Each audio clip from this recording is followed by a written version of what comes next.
Ayah mertuaku mabuk dan berjudi sampai menghabiskan harta keluarga, lalu menyewa preman untuk menculik dan memerasku. Dia tidak tahu aku sedang merekam. Aku baru tahu ayah mertuaku sendiri yang menyewa orang untuk menculikku ketika salah satu preman itu menampar meja besi di depanku dan berkata, "Pak Surya bilang kamu punya uang. Jangan pura-pura miskin di depan kami." Saat itu, kedua tanganku diikat longgar ke sandaran kursi tua. Mulutku tidak disumpal, mungkin karena mereka mengira aku terlalu takut untuk berteriak. Di sekelilingku hanya ada gudang kosong yang bau karat, oli, dan air hujan. Lampu kuning redup bergoyang di langit-langit. Di luar, suara motor lewat sesekali terdengar jauh, lalu hilang di telan malam. Aku menatap tiga pria di depanku. Salah satunya bertubuh besar dengan jaket kulit hitam. Satu lagi kurus, memakai topi lusuh. Yang ketiga berdiri dekat pintu sambil merokok, matanya terus mengawasi ponselku yang sudah mereka rampas. Mereka pikir semua alat komunikasiku sudah hilang. Mereka tidak tahu jam tangan kecil di pergelangan tangan kiriku masih menyala, dan sejak aku diseret masuk ke mobil mereka, aku sudah menekan tombol rekam. Namaku Nadia Kirana. Aku menikah dengan Arman Prasetyo selama 5 tahun. Rumah tangga kami tidak sempurna, tapi selama ini aku masih percaya bahwa Arman bukan pria jahat. Ia lembut, pekerja keras, dan sering meminta maaf setiap kali keluarganya membuatku tidak nyaman. Masalah terbesar dalam pernikahan kami adalah ayahnya, Pak Surya.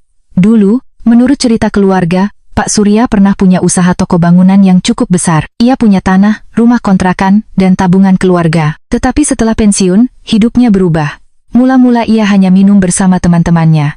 Lalu mulai pulang larut malam. Lalu sering kehilangan uang. Lalu barang-barang kecil di rumah mertua hilang satu persatu. Bu Ratih, ibu mertuaku, pernah menangis kepadaku diam-diam. "Nadia, bapakmu itu sudah tidak bisa dikendalikan. Uang pensiun habis. Tanah belakang sudah dijual. Kontrakan 2 pintu juga sudah dilepas, tapi dia masih bilang semua akan kembali kalau menang sekali lagi." Aku tahu maksudnya. Judi. Arman selalu malu membicarakannya. Setiap kali aku bertanya, ia hanya berkata, "Aku sedang urus, Nat. Jangan dipikirkan." Tapi masalah yang disembunyikan tidak pernah benar-benar hilang. Ia hanya menunggu waktu untuk meledak. 3 bulan terakhir, Pak Surya mulai sering datang ke rumah kami, bukan untuk mengunjungi anaknya. Untuk meminta uang, awalnya 5 juta. Katanya untuk bayar obat tekanan darah, lalu 10 juta. Katanya untuk memperbaiki atap rumah, lalu 20 juta. Katanya ada utang lama yang harus ditutup agar tidak mempermalukan keluarga. Aku membantu beberapa kali karena kasihan kepada Bu Ratih. Tapi lama-lama, permintaan itu berubah menjadi tekanan. "Nadia," kata Pak Surya suatu malam di ruang tamuku, dengan bau alkohol yang begitu kuat sampai membuatku mual, "Kamu itu menantu. Jangan terlalu pelit. Uangmu juga bagian dari keluarga ini." Aku menatap Arman, berharap ia membelaku. Arman hanya menunduk. Aku menjawab pelan, "Pak, saya sudah membantu sebisa saya, tapi saya tidak bisa terus memberi uang tanpa tahu dipakai untuk apa." Mata Pak Surya langsung memerah. "Kamu menuduh saya berjudi?" Aku diam, karena kami semua tahu jawabannya. Pak Surya berdiri sambil menunjuk wajahku. "Jangan sombong hanya karena punya tabungan sendiri. Kalau bukan karena Arman, kamu tidak akan jadi siapa-siapa di keluarga ini." Kalimat itu membuatku hampir tertawa. Sebelum menikah dengan Arman, aku sudah bekerja sebagai manajer administrasi di perusahaan logistik. Aku juga punya deposito kecil dari hasil menjual tanah warisan ibuku di kampung. Tidak besar sekali, tapi cukup untuk membuatku merasa aman. Aku menyimpan uang itu bukan untuk bersenang-senang. Aku menyimpannya karena ibuku pernah berkata, perempuan harus punya pintu keluar jika rumah yang ia bangun berubah menjadi penjara. Dulu aku tidak mengerti, sekarang aku mulai paham. Seminggu sebelum penculikan itu, Pak Surya datang lagi. Kali ini ia tidak sendiri. Ia membawa 2 orang pria yang ia sebut teman lama. Wajah mereka keras, pakaian mereka terlalu rapi untuk orang yang katanya hanya berkunjung sore. Pak Surya meminta Arman keluar membeli rokok. Begitu Arman pergi, ia duduk di depanku dan berkata, "Nadia, Bapak butuh 500 juta. Aku hampir menjatuhkan gelas. 500 juta? Iya, sementara saja. Untuk apa, Pak? Urusan laki-laki, kamu tidak perlu tahu." Aku berdiri. Kalau saya tidak perlu tahu, berarti saya juga tidak perlu memberi. Wajah Pak Surya langsung berubah. Salah satu pria di belakangnya tertawa pelan. Pak Surya merendahkan suara. "Jangan membuat Bapak malu di depan orang." "Pak, yang membuat Bapak malu bukan saya." Tangannya menghantam meja. "Kamu pikir karena punya deposito dan rumah kecil atas namamu sendiri, kamu bisa merendahkan keluarga suami?" Aku menatapnya, kali ini tanpa menunduk. "Rumah itu peninggalan ibu saya, deposito itu hasil kerja saya, bukan milik keluarga Bapak." Pak Surya menatapku lama. Di matanya ada kebencian yang belum pernah kulihat sejelas itu. Sebelum pergi, ia berkata pelan, "Orang keras kepala biasanya baru lembut kalau sudah takut." Aku ingat kalimat itu, terlalu jelas. Malam itu, aku meminta Arman bicara serius. "Mas, ayahmu mulai berbahaya." Arman mengusap wajahnya. Aku tahu dia keterlaluan, tapi dia tetap ayahku. Ayahmu membawa orang asing ke rumah kita dan meminta 500 juta. Aku akan bicara dengannya. Kamu selalu bilang begitu. Arman terdiam. Aku melihat rasa lelah di wajahnya. Tapi lelah bukan alasan untuk membiarkan aku menjadi sasaran. 2 hari setelah itu, aku mulai lebih hati-hati. Aku mengganti PIN mobile banking. Aku memindahkan sebagian dana ke rekening terpisah yang hanya ku ketahui sendiri. Aku juga mengaktifkan fitur rekam cepat di jam tanganku, sesuatu yang pernah diajarkan teman kantorku setelah ia menjadi korban pemerasan. Aku tidak menyangka fitur itu akan menyelamatkanku secepat ini. Hari penculikan itu terjadi pada Jumat malam. Aku pulang dari kantor lebih lambat dari biasanya karena ada audit internal. Jalanan menuju rumah cukup sepi. Di tikungan dekat minimarket, sebuah motor tiba-tiba berhenti di depanku. Aku mengerem mendadak. Sebelum sempat mengunci pintu mobil, 2 pria membuka paksa pintu kiri dan kanan. Aku menjerit. Salah satu dari mereka menekan bahuku, "Diam kalau mau selamat." Mereka mengambil tasku, ponselku, dan kunci mobil. Aku sempat melihat kamera parkir minimarket sebelum kepalaku ditundukkan paksa. Saat itulah, dengan tangan gemetar, aku menekan tombol samping jam tanganku 3 kali. Rekaman aktif. Mereka membawaku ke mobil lain yang sudah menunggu. Sepanjang perjalanan, aku pura-pura menangis dan tidak melawan. Aku tahu kalau aku panik, mereka akan lebih kasar. Aku memaksa otakku mengingat suara, aroma, arah belokan, apapun yang bisa menjadi petunjuk. Salah satu preman berkata, "Perempuan ini benar yang dimaksud Pak Surya?" Yang lain menjawab, "Iya, menantunya. Katanya punya deposito gede." Darahku langsung dingin. Pak Surya. Bukan dugaan lagi. Namanya keluar dari mulut mereka. Di gudang itu, mereka mendudukkanku di kursi. Ikatannya tidak terlalu kencang, mungkin karena mereka mengira aku lemah. Pria berjaket kulit mengambil ponselku dan memaksaku membuka kunci. Aku menolak, ia mendekatkan wajahnya. "Bu Nadia, kami tidak mau menyakiti. Kami cuma mau uang 800 juta. Transfer malam ini, kamu pulang." Aku menatapnya. "Tadi katanya Pak Surya bilang, saya punya uang, kenapa minta ke saya?" "Suruh dia bayar utangnya sendiri." Pria bertopi tertawa. "Wah, berani juga. Pak Surya bilang kamu memang mulutnya tajam." Aku menahan napas. Setiap kalimat mereka terekam. "Pak Surya utang kepada kalian?" Pria berjaket kulit memukul meja. "Jangan banyak tanya. Dia cuma kasih tahu kamu sumber uang paling gampang. Katanya kalau kamu takut, kamu akan transfer. Kalau kamu tidak mau, kami disuruh kirim foto kamu ke suamimu, dan bilang kamu diculik karena keluarga tidak mau bayar." Aku pura-pura gemetar. "Arman tahu?" Mereka saling pandang. Pria bertopi berkata, "Suamimu tidak tahu. Pak Surya bilang jangan libatkan dulu. Anak itu lemah. Kalau tahu, bisa ribut." Dadaku terasa nyeri. Arman tidak tahu. Setidaknya untuk saat itu, tapi rasa lega itu hanya sebentar. Karena artinya ayah kandungnya sendiri sengaja menjadikanku umpan tanpa sepengetahuan anaknya. Pria yang merokok dekat pintu akhirnya bicara. "Cepat saja, telepon Pak Surya.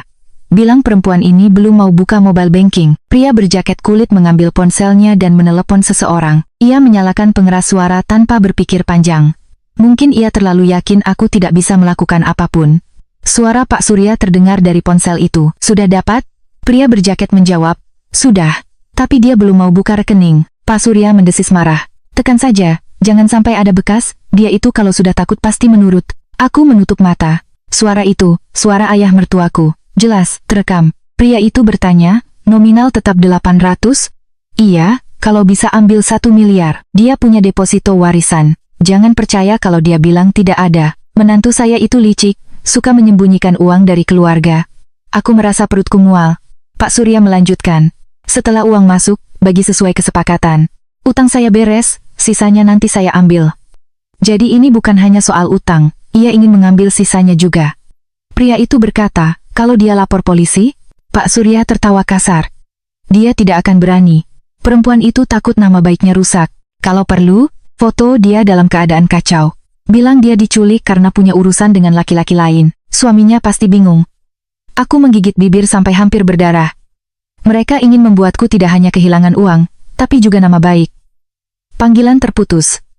Pria berjaket menatapku. "Dengar sendiri Bu, jangan bikin susah, buka mobile banking." Aku menunduk, berpura-pura menangis. Dalam kepalaku, aku menghitung kemungkinan. Jam tangan merekam. Tapi aku masih di gudang. Ponselku di tangan mereka. Aku tidak tahu lokasi tepat. Aku butuh waktu. Aku butuh membuat mereka bicara lebih banyak. Aku butuh cara mengirim tanda. Aku berkata pelan, kalau saya transfer, kalian benar-benar melepas saya? Ya, saya perlu token dari email. Ponsel saya harus tersambung internet. Pria itu ragu. Aku melanjutkan, transfer sebesar itu tidak bisa langsung. Bank akan minta verifikasi. Kalau kalian mau uang, jangan bodoh. Mereka saling pandang. Akhirnya pria berjaket melempar ponselku ke meja, tapi tetap memegangnya. Buka. Pelan-pelan. Tanganku gemetar saat menyentuh layar. Aku membuka email, lalu pura-pura mencari kode bank. Padahal aku membuka draft pesan yang sudah kusimpan untuk keadaan darurat. Isinya alamat rumah, kontak Arman, kontak temanku Rika yang bekerja sebagai staf legal, dan satu kalimat, saya dalam bahaya, lacak lokasi ponsel saya, aku harus mengirimkannya. Tapi pria itu terus mengawasi. Tiba-tiba, suara motor berhenti di luar gudang. Ketiga preman menoleh. Seseorang mengetuk pintu besi 2 kali. Pria bertopi membuka sedikit. Dari celah itu, aku melihat wajah yang kukenal. Pak Surya. Ayah mertuaku datang langsung. Ia masuk dengan langkah sempoyongan, bau alkohol menyebar di ruangan. Matanya merah, bajunya kusut. Tapi ketika melihatku terikat di kursi, ia tidak tampak terkejut. Ia tampak puas. Nadia, katanya sambil tersenyum miring, kalau dari awal kamu mau membantu keluarga, kita tidak perlu sampai begini. Aku menatapnya. Di pergelangan tanganku, jam kecil itu masih merekam. Aku menahan air mata, lalu bertanya dengan suara pelan, Pak, Arman tahu Bapak menculik istrinya?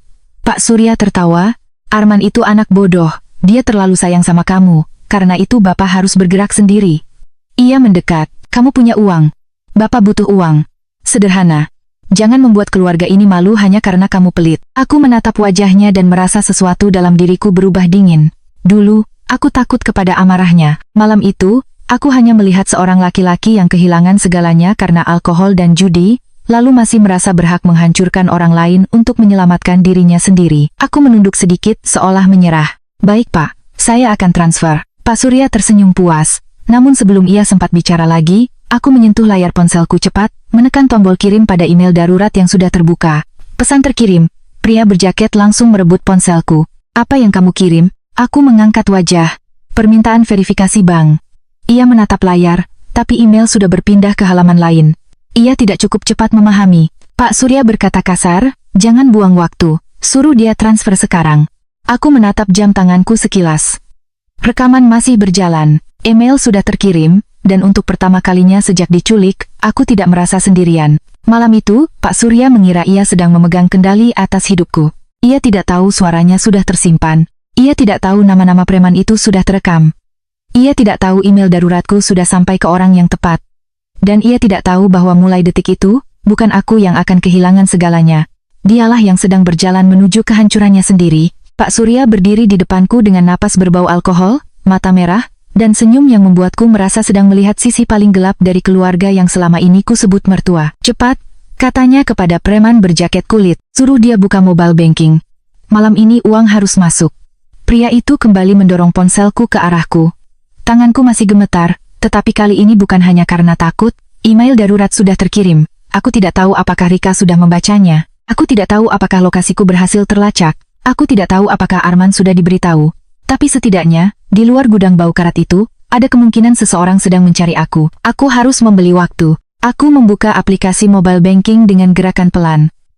Sengaja sangat pelan. Pria bertopi mendekat. Jangan main-main. Aku menelan ludah. Transfer 800 juta tidak bisa langsung. Bank saya punya limit harian. Kalau mau lebih besar, harus pakai verifikasi tambahan. Pak Surya mengumpat.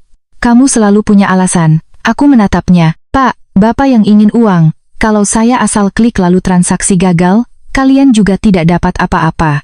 Pria berjaket kulit menoleh kepada Pak Surya. Benar juga, biasanya transfer besar memang ada limit. Pak Surya berjalan mondar-mandir dengan kasar. Ia tampak seperti orang yang dikejar sesuatu yang lebih menakutkan daripada polisi. Utangnya sendiri. Berapa yang bisa sekarang? Tanyanya. Aku melihat layar ponselku. Tentu saja aku tidak berniat mentransfer apapun. Aku hanya perlu membuat mereka terus bicara. Paling 25 juta. 25 juta? Pak Surya hampir berteriak. Utang saya lebih dari itu? Aku pura-pura terkejut. Jadi Bapak memang punya utang kepada mereka? Ruangan itu hening beberapa detik. Pria bertopi tertawa kecil. Bu Nadia pintar juga, tanya sedikit. Orang tua ini langsung kebuka. Pak Surya menatapnya tajam. Diam kamu. Aku menunduk, menyembunyikan wajahku. Padahal di balik rambut yang jatuh ke pipi, aku sedang memastikan jam tanganku masih menyala. Ikon kecil merah di layar redup itu masih ada.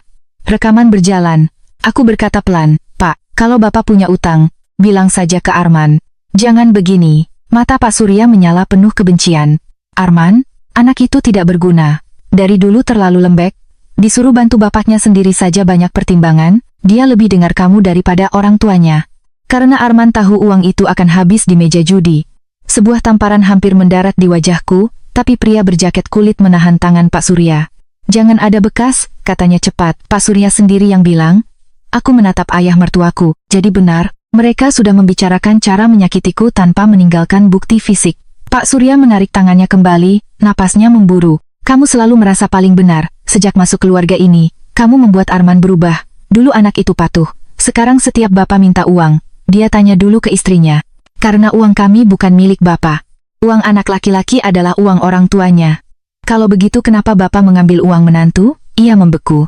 Pria yang merokok dekat pintu tertawa pelan. Pak, menantu bapak ini tajam sekali. Pak Surya menunjukku. Tajam karena belum takut, nanti kalau fotonya sudah dikirim ke Arman, dia akan tahu rasa. Aku mengangkat wajah perlahan. Foto apa? Pria berjaket kulit mengambil ponsel lain dan menunjukkan beberapa foto. Dadaku langsung dingin. Foto-foto itu diambil saat aku baru dibawa masuk ke gudang, wajahku pucat, rambutku berantakan, tangan terikat. Ada juga satu foto dari sudut rendah, yang membuatku terlihat seperti berada di tempat memalukan, meski sebenarnya aku hanya duduk di kursi. Ada juga satu foto dari sudut rendah, yang membuatku terlihat seperti berada di tempat memalukan. Pak Surya berkata, kalau kamu tidak transfer, foto ini bisa diatur ceritanya.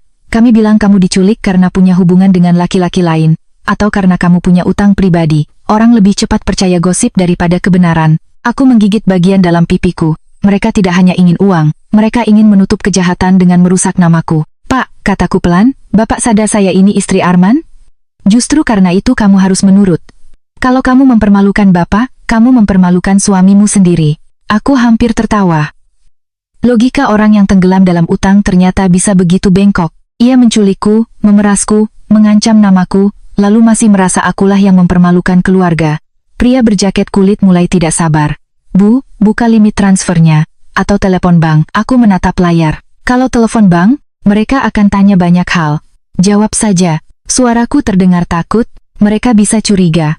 Pria bertopi menatapku curiga. Kamu mengulur waktu? Jantungku berhenti sesaat. Aku segera menunduk dan membiarkan air mataku jatuh. Saya hanya ingin pulang hidup-hidup. Kalimat itu membuat ruangan kembali diam. Untuk sesaat, bahkan pria bertopi tampak tidak nyaman. Pak Surya tidak. Ia hanya mendengus. Kalau mau pulang, bayar. Tiba-tiba ponselku yang berada di tangan pria berjaket kulit bergetar. Nama Rika muncul di layar. Dadaku hampir melompat. Pria itu mengangkat ponselku. Siapa Rika? Aku berusaha terlihat biasa. Teman kantor. Kenapa dia menelepon malam-malam? Dia mungkin tanya file audit. Pria bertopi menyeringai. Angkat, pakai speaker. Jangan macam-macam. Ia menekan tombol terima dan mengarahkan ponsel ke wajahku. Suara Rika terdengar di seberang. Nat, kamu di mana? File manifest yang tadi kamu kirim kurang 1 halaman. Aku hampir menangis karena lega. Rika membaca emailku. Ia memakai kalimat kantor agar tidak membuat mereka curiga. Aku memaksa suaraku stabil. Rik, maaf, aku masih di luar. Sinyal agak jelek. Di luar mana? Aku butuh halaman ketiga malam ini. Halaman ketiga. Kami pernah membuat kode sederhana setelah aku bercerita tentang Pak Surya. Jika suatu hari aku mengatakan halaman ketiga hilang, artinya aku dalam kondisi bahaya dan tidak bisa bicara bebas. Tapi sekarang Rika yang menyebut halaman ketiga. Ia sedang memberi jalan. Aku menjawab pelan. Halaman ketiga ada di folder lama, yang dekat gudang ekspedisi utara. Pria berjaket kulit tidak bereaksi. Baginya itu hanya obrolan pekerjaan. Tapi Rika terdiam sepersekian detik, lalu suaranya tetap tenang. Oke, aku cari ke sana. Kamu jangan tutup dulu, aku pastikan filenya. Pria bertopi langsung curiga. Lama amat, aku berkata cepat. Dia memang begitu. Kalau file audit salah, besok kantor saya kena masalah. Pak Surya merebut ponsel. Sudah cukup, aku menatapnya panik sungguhan kali ini. Pak, kalau saya tiba-tiba tutup, dia akan curiga. Biarkan sebentar. Kalau dia curiga dan telepon Arman, masalah jadi besar. Nama Arman membuat Pak Surya berhenti. Ia mengembalikan ponsel kepada pria berjaket, tapi memberi isyarat agar panggilan tetap hidup. Rika terdengar mengetik sesuatu di ujung sana. Nat, kamu masih bisa lihat dokumen? Aku melihat sekeliling, mencari petunjuk yang bisa kusampaikan tanpa terdengar aneh. Di dinding gudang, ada tulisan pudar, Blok C, 7, di dekat pintu, ada karung bertuliskan kawasan pergudangan Lestari Jaya. Aku menarik napas pelan. Aku cuma ingat dokumen itu masuk arsip C7, kataku. C7, ulang Rika. Iya. Dekat Lestari. Folder Jaya. Hening sesaat, lalu Rika berkata, oke, aku paham, aku cari. Jangan pindah tempat dulu ya, takut filenya makin hilang. Aku tahu maksudnya, jangan pindah, bantuan sedang menuju. Pria berjaket kulit akhirnya menutup telepon. Cukup, sekarang transfer. Aku pura-pura membuka pengaturan limit bank. Padahal tanganku mulai berkeringat, aku sudah memberi Rika petunjuk lokasi. Tapi jika mereka memindahkanku sebelum bantuan datang, semuanya bisa sia-sia. Pak Surya duduk di kursi lain, mengeluarkan botol kecil dari saku jaketnya, lalu meneguknya. Bau alkohol semakin kuat. Pak, kataku pelan. Berapa sebenarnya utang Bapak? Ia menatapku dengan mata berkabut. Tidak usah sok peduli. Kalau saya tahu jumlahnya, saya bisa pikirkan cara transfer bertahap. Ia terdiam. Uang membuatnya lunak. 200 juta ke mereka, katanya sambil menunjuk para preman. 300 juta ke bandar lain, sisanya untuk menutup kerugian di tempat lama. Aku menatapnya. Jadi Bapak tidak hanya utang 800 juta? Ia tertawa pahit. Kamu pikir orang bisa jatuh sampai sini hanya karena 800 juta? Aku menahan napas. Berapa totalnya? Pria bertopi berkata, Pak Surya, jangan kebanyakan cerita. Tapi Pak Surya sudah terlalu mabuk untuk hati-hati. 2 miliar lebih. Tapi kalau kamu mau transfer 1 miliar malam ini, saya bisa bernapas. Sisanya nanti urusan saya. 2 miliar. Aku teringat Bu Ratih yang menangis tentang tanah belakang, kontrakan, tabungan, perhiasan keluarga. Semua habis. Dan sekarang, setelah tidak ada lagi yang bisa dijual, Pak Surya mengincar aku. Bu Ratih tahu? Tanyaku. Wajah Pak Surya berubah gelap. Jangan sebut istri saya. Beliau tahu Bapak menculik menantunya? Ia berdiri dan menghantam meja. Diam, aku tersentak, tapi tidak berhenti. Beliau tahu Bapak mau memeras uang istri anaknya sendiri? Pak Surya mendekat, wajahnya merah. Ratih itu perempuan lemah. Sama seperti kamu seharusnya. Perempuan tidak perlu tahu urusan laki-laki. Aku menatapnya. Ibu Ratih menjual perhiasannya untuk menutup utang Bapak. Itu bukan urusan laki-laki. Itu kehancuran keluarga. Kalimat itu membuatnya gemetar oleh amarah. Tapi lagi-lagi, pria berjaket menahannya. Pak, jangan. Kalau dia luka, susah. Pria itu kemudian menoleh kepadaku. Bu, kami tidak punya waktu. Transfer yang 25 juta dulu. Aku pura-pura memproses, lalu sengaja memasukkan PIN salah. Transaksi gagal. Pria bertopi mencengkeram sandaran kursiku. Jangan main-main. Saya gugup, kataku cepat. Kalau kalian terus membentak, saya salah terus. Pak Surya menatapku curiga. Kamu memang mengulur waktu. Sebelum aku sempat menjawab, ponsel pria berjaket berbunyi. Ia mengangkat, mendengarkan beberapa detik, lalu wajahnya berubah. Apa? Polisi? Dadaku berdegup keras. Pak Surya langsung berdiri. Siapa? Pria itu menutup telepon dan berkata panik, ada patroli masuk kawasan pergudangan. Teman di luar lihat mobil mencurigakan. Rika berhasil, atau setidaknya seseorang sudah bergerak. Pak Surya menatapku dengan mata liar. Kamu mengirim sesuatu tadi? Aku menggeleng. Tidak. Ia merebut ponselku dari tangan preman dan membuka riwayat aplikasi. Aku menahan napas. Email sudah terkirim, tapi apakah ia bisa menemukannya? Jarinya bergerak kasar di layar. Lalu ia melihat aplikasi email masih terbuka di daftar terakhir. Wajahnya berubah. Apa ini? Pria berjaket mendekat. Pak Surya membuka email terkirim. Di sana ada pesanku. Saya dalam bahaya. Lacak lokasi ponsel saya. Ruangan itu membeku. Pak Surya menatapku dengan kebencian yang hampir membuatku mundur meski aku sedang terikat. Kamu menipu saya. Aku menatapnya. Bapak menculik saya. Ia mengangkat tangan, tapi kali ini tidak ada yang sempat menahan. Tamparan itu tidak keras, tapi cukup membuat pipiku panas dan kepalaku berputar. Pria berjaket langsung memaki. Pak, sudah dibilang jangan ada bekas. Pak Surya berteriak, pindahkan dia sekarang. Ketiga preman bergerak panik. Pria bertopi membuka ikatan tanganku, menarikku berdiri. Lututku lemas, tapi aku berusaha tidak jatuh. Jam tanganku masih merekam. Aku harus mempertahankannya. Di luar gudang, suara sirene samar terdengar dari kejauhan. Pak Surya memaki lagi. Cepat, bawa ke mobil belakang. Kita pindah ke tempat Roni. Roni, nama baru. Aku menyimpannya dalam kepala. Mereka menyeretku menuju pintu samping. Di saat melewati meja, aku melihat ponselku tergeletak sebentar. Tanpa berpikir panjang, aku menyenggol botol alkohol Pak Surya sampai jatuh dan pecah. Semua orang terkejut. Aku memanfaatkan detik itu untuk menendang ponselku ke bawah rak besi. Pria bertopi tidak melihat. Jika ponselku tetap di gudang, Rika dan polisi mungkin bisa menemukan titik terakhir. Jika aku dibawa pergi, setidaknya mereka tahu tempat pertama. Aku diseret keluar melalui pintu belakang. Hujan mulai turun. Udara malam menusuk wajahku. Di kejauhan, aku melihat lampu kendaraan bergerak di ujung kawasan. Terlalu jauh. Mereka mendorongku ke mobil van tua. Pak Surya masuk di sampingku, napasnya memburu. Kamu pikir kamu pintar, Nadia? Aku menatapnya dengan pipi panas dan mata berair. Saya pikir, Bapak sudah terlalu jauh untuk bisa pulang sebagai orang terhormat. Ia mendekat, berbisik penuh amarah. Kalau saya jatuh, kamu ikut jatuh. Saya akan bilang semua ini rencana kamu untuk menjebak saya.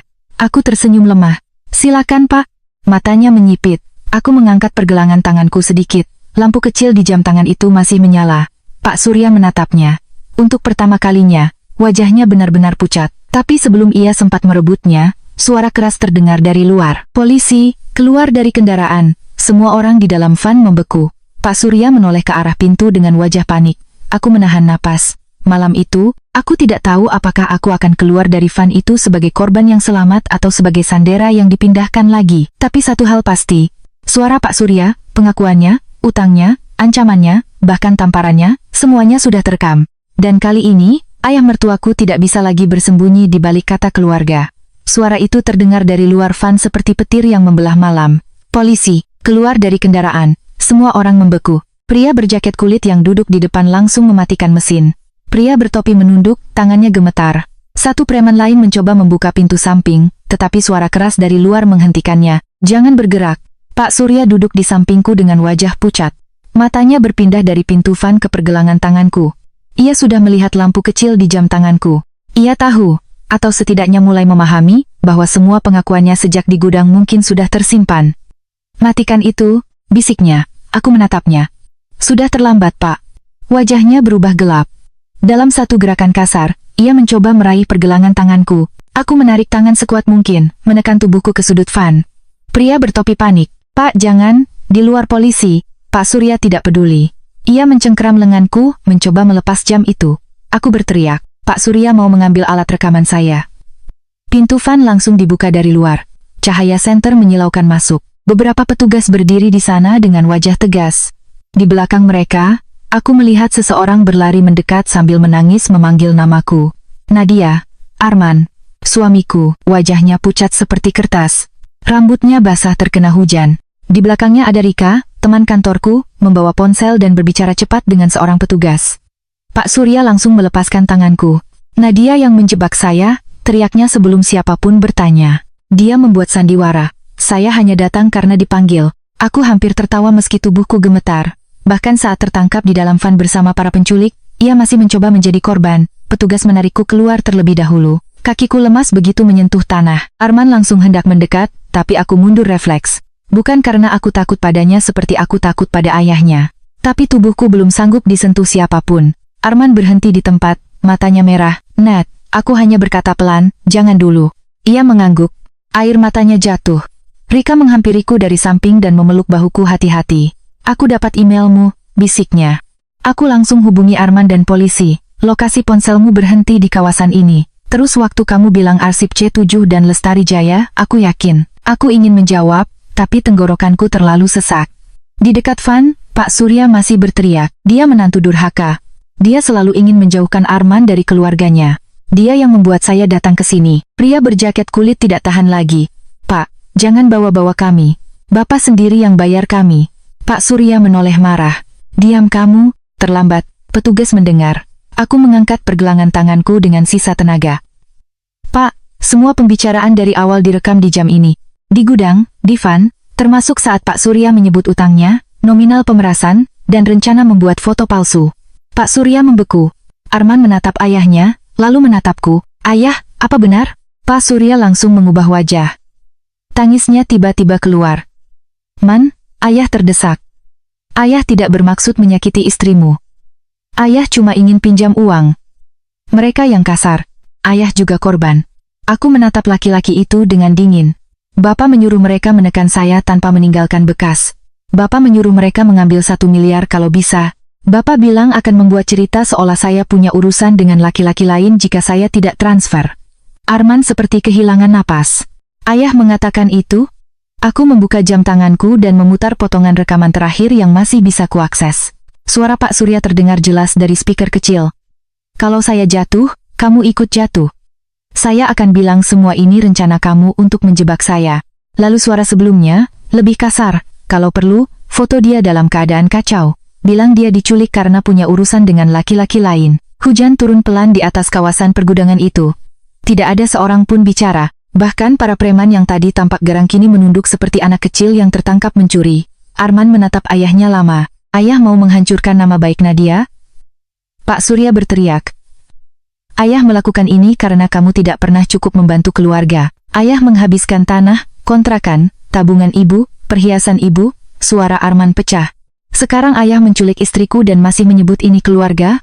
Pak Surya terdiam. Petugas meminta semua orang dibawa ke kantor polisi untuk pemeriksaan. Aku diperiksa oleh tim medis sederhana di lokasi. Pipiku yang tadi ditampar mulai panas dan merah. Pergelangan tanganku juga memerah karena dicengkeram. Semua difoto sebagai bukti. Saat petugas menemukan ponselku di bawah rak besi gudang, aku hampir menangis karena lega.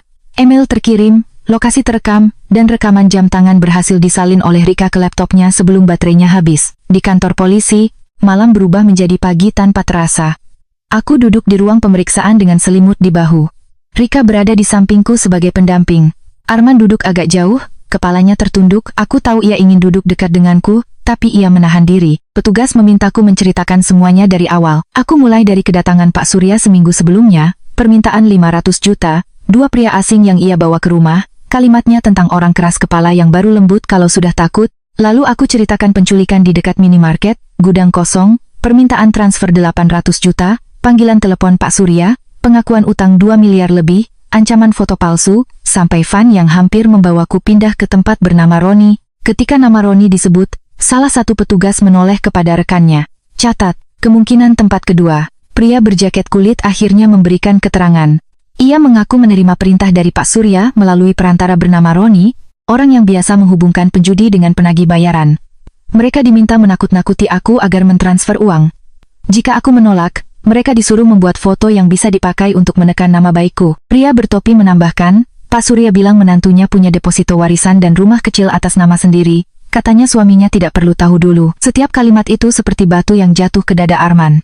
Ia akhirnya berdiri dan meminta izin memberi keterangan. Ayah saya memang punya masalah alkohol dan judi, katanya dengan suara berat. Selama ini keluarga berusaha menutupinya. Saya juga sering menutupi agar tidak malu. Tapi saya tidak tahu dia akan menculik Nadia. Saya tahu dia sering meminta uang kepada Nadia, dan saya salah karena tidak menghentikannya lebih keras. Aku menatapnya. Kalimat terakhir itu penting. Bukan untuk menyelamatkan pernikahan kami.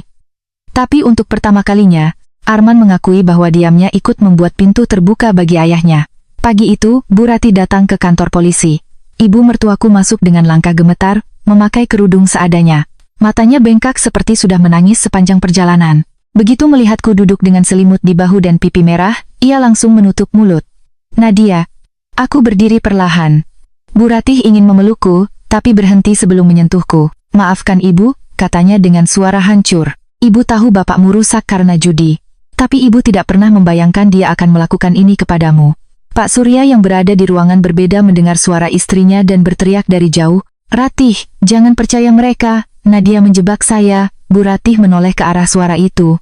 Untuk pertama kalinya, aku melihat wajah Bu Ratih tidak lagi takut. Ia berkata pelan, tetapi jelas, tidak. Kali ini Bapak yang menjebak diri sendiri. Pak Surya terdiam. Bu Rati menyerahkan sebuah map kepada petugas. Pak, saya membawa beberapa bukti utang suami saya.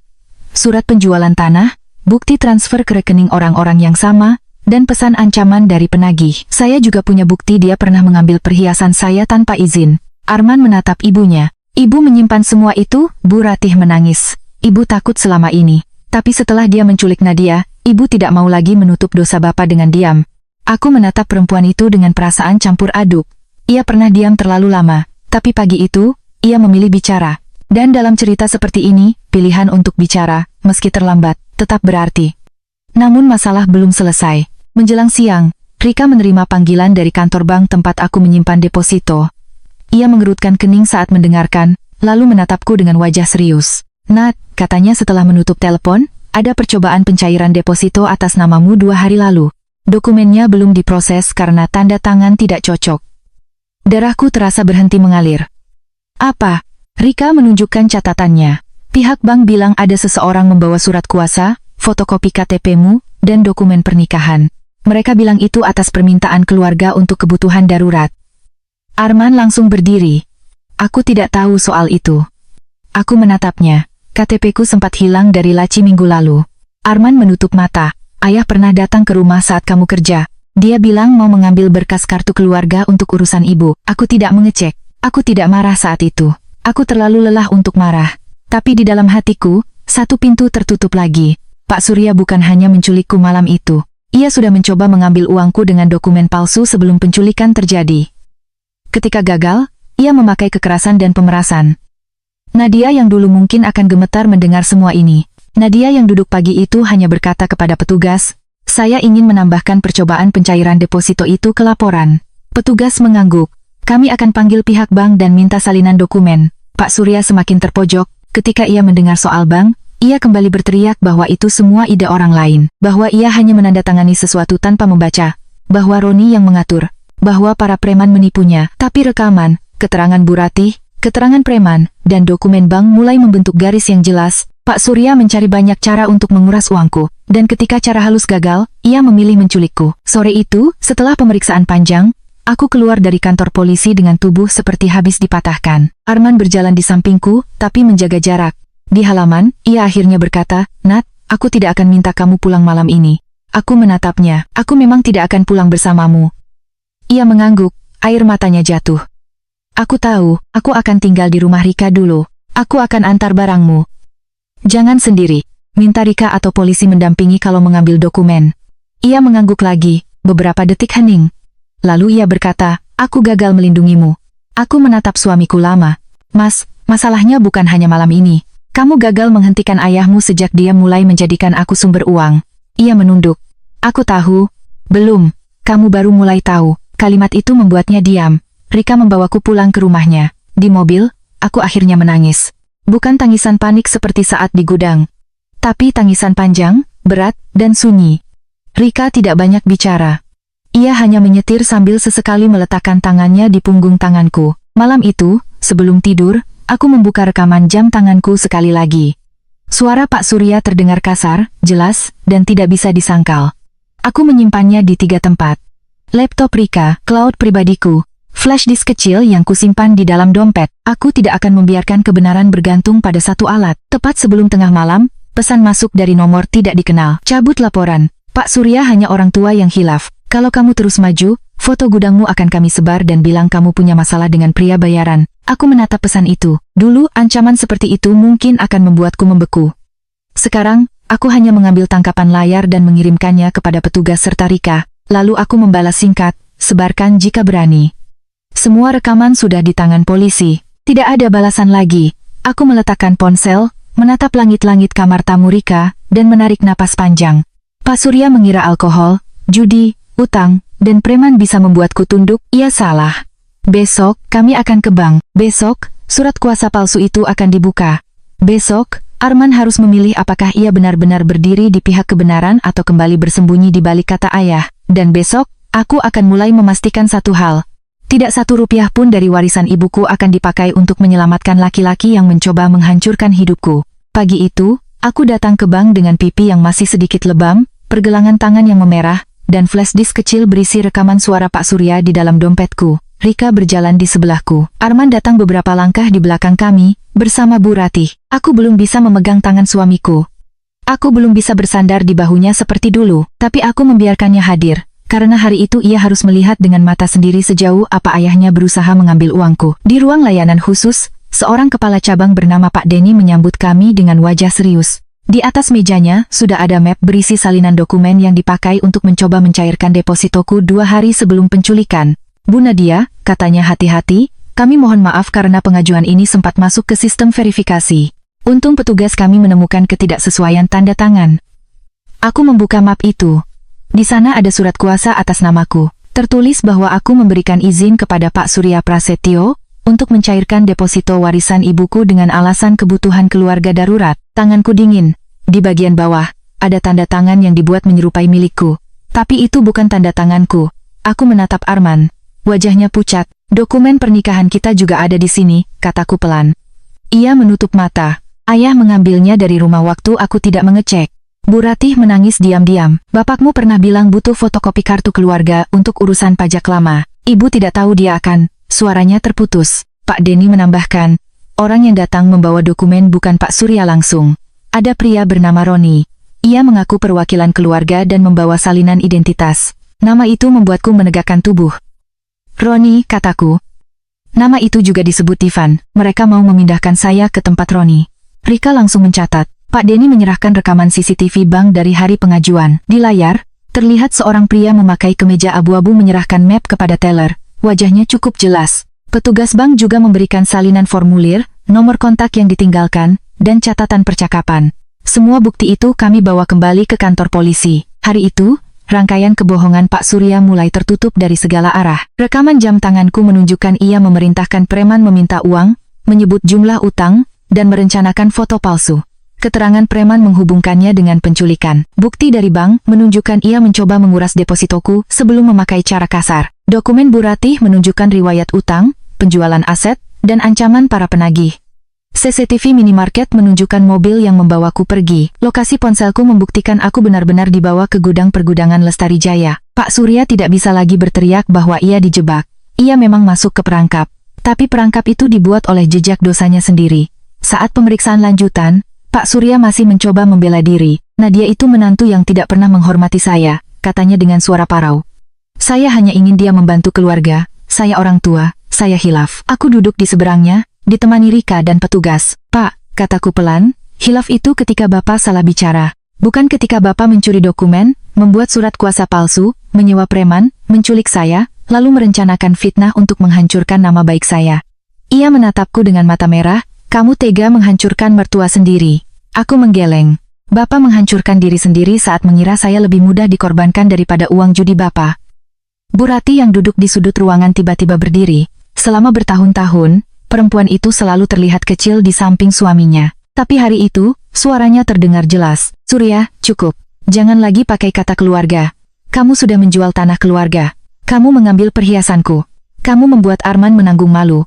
Sekarang kamu menculik Nadia. Kalau kamu masih punya sedikit rasa sebagai ayah, berhenti berbohong. Pak Surya menatap istrinya seperti tidak percaya. Ratih, kamu melawan saya? Bu Ratih menangis, tetapi tidak mundur. Tidak, aku baru berhenti menutupimu. Kalimat itu membuat ruangan hening. Arman menunduk dalam. Aku melihat air matanya jatuh ke lantai. Mungkin untuk pertama kalinya, ia melihat bukan hanya ayahnya runtuh, tetapi juga ibunya akhirnya berdiri setelah bertahun-tahun takut. Beberapa hari kemudian, Roni tertangkap. Dari ponselnya, polisi menemukan percakapan dengan Pak Surya, daftar utang judi, dan bukti pembayaran kepada para preman. Di sana juga ada pesan Pak Surya yang membuatku lama terdiam.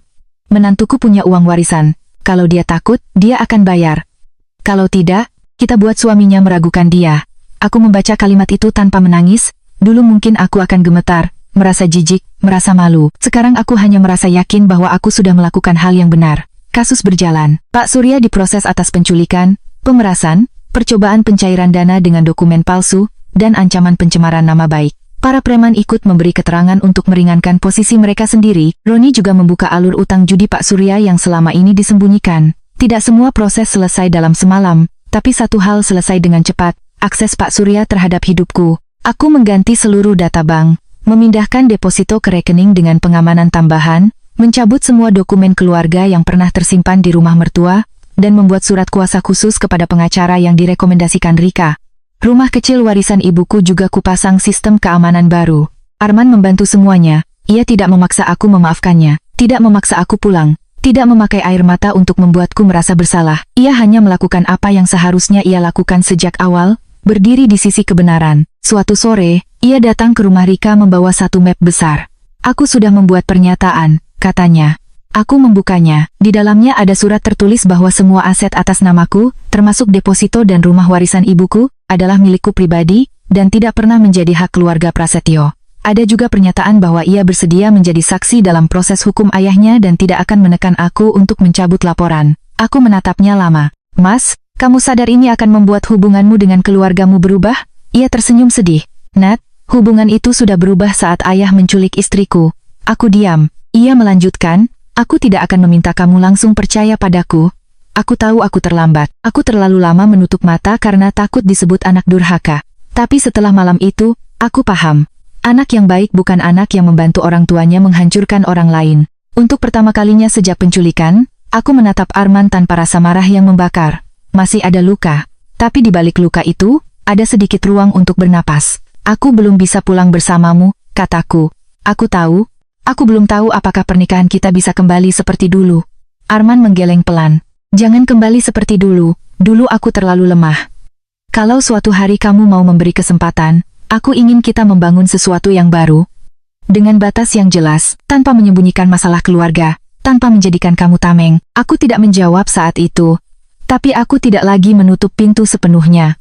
Bu Ratih akhirnya pindah sementara ke rumah adiknya. Ia tidak lagi tinggal bersama Pak Surya. Ia mulai menjual sisa barang yang masih bisa diselamatkan untuk membayar kebutuhan hidupnya sendiri, bukan utang judi suaminya. Beberapa kali ia mengirim pesan kepadaku. Nadia, ibu tahu maaf tidak cukup. Tapi ibu berterima kasih karena kamu berani melapor. Kalau tidak, mungkin ibu akan terus hidup menutup dosa Bapak. Aku membalas singkat. Bu, saya juga berharap ibu aman. Itu bukan pelukan, tapi itu awal dari perdamaian kecil antara dua perempuan yang sama-sama pernah dibuat takut oleh laki-laki yang sama. Beberapa bulan berlalu. Proses hukum Pak Surya terus berjalan. Ia tidak lagi datang ke rumahku. Tidak lagi menelepon meminta uang. Tidak lagi berdiri di ruang tamuku dengan bau alkohol dan kata-kata tajam. Untuk pertama kalinya sejak menikah, aku tidur tanpa takut ada ketukan pintu dari ayah mertua yang membawa masalah baru. Aku kembali bekerja. Pada hari pertama, Rika meletakkan secangkir kopi di mejaku dan berkata, manajer administrasi paling keras kepala sudah kembali. Aku tertawa. Tawa itu kecil, tapi nyata. Arman mengikuti konseling. Ia belajar mengatakan tidak kepada keluarga. Ia belajar membuka laporan keuangan rumah tangga tanpa menyembunyikan apapun. Ia belajar bahwa mencintai orang tua tidak berarti membiarkan mereka menghancurkan istrinya. Kami belum langsung tinggal bersama. Selama beberapa bulan, kami bertemu di tempat umum, berbicara, kadang menangis, kadang diam. Ada hari-hari aku masih marah. Ada hari-hari ia hanya duduk dan mendengarkan tanpa membela diri. Dan justru dari situlah, perlahan, aku melihat perubahan yang bukan sekadar kata. Suatu sore, Arman mengajakku ke rumah kecil warisan ibuku. Rumah itu baru saja selesai kupasang pagar tambahan dan kamera depan. Di halaman kecilnya, aku menanam pohon jeruk yang dulu disukai ibuku. Arman berdiri di depan pagar, tidak langsung masuk. Boleh aku masuk? Tanyanya. Pertanyaan sederhana itu membuat mataku panas. Dulu, orang-orang dari keluarganya merasa berhak atas semua yang kumiliki. Hari itu, suamiku sendiri meminta izin sebelum melangkah ke rumah warisan ibuku. Aku mengangguk. Boleh. Ia masuk perlahan, lalu berdiri di halaman. Nat, katanya, rumah ini milikmu, uangmu milikmu, namamu milikmu. Aku tidak akan pernah lagi membiarkan siapapun dari keluargaku menyentuhnya. Aku menatapnya. Termasuk kamu? Ia mengangguk. Termasuk aku. Aku tidak langsung memeluknya, tapi aku menggenggam tangannya. Itu belum berarti semuanya sembuh. Tapi itu berarti aku memilih berjalan maju dengan mata terbuka. Setahun kemudian, Pak Surya menerima hukuman atas perbuatannya. Utang-utang judinya tidak lagi ditutup oleh keluarga. Bu Ratih hidup lebih tenang bersama adiknya. Roni dan para preman juga menghadapi proses masing-masing. Foto-foto yang pernah mereka rencanakan untuk menghancurkan namaku tidak pernah menyebar, karena semua perangkat mereka sudah disita sebagai barang bukti. Dan aku tetap menyimpan rekaman jam tangan itu. Bukan untuk terus menghidupkan luka, tapi sebagai pengingat bahwa malam paling gelap dalam hidupku tidak berhasil menelan suaraku. Di rumah kecil ibuku, aku duduk di teras bersama Arman. Kami belum sempurna, pernikahan kami tidak kembali polos seperti dulu, tapi kini ada batas, kejujuran, dan keberanian yang dulu tidak pernah ada. Rika datang membawa kue. Bu Ratih sesekali berkunjung, selalu dengan izin lebih dulu. Tidak ada lagi drama uang. Tidak ada lagi permintaan yang dibungkus kata keluarga. Tidak ada lagi Pak Surya yang membuat semua orang tunduk pada utangnya. Aku menyentuh jam tangan kecil di pergelangan tanganku. Benda kecil itu pernah menyimpan suara kejahatan. Sekarang, ia mengingatkanku pada suaraku sendiri. Aku pernah diculik karena seseorang mengira aku hanya menantu yang bisa ditakut-takuti. Aku pernah diancam kehilangan uang, nama baik, bahkan kepercayaan suamiku. Tapi aku merekam kebenaran. Aku mengirim tanda. Aku bertahan. Dan pada akhirnya, bukan aku yang kehilangan segalanya, yang hilang adalah kebohongan mereka, yang kembali adalah hidupku.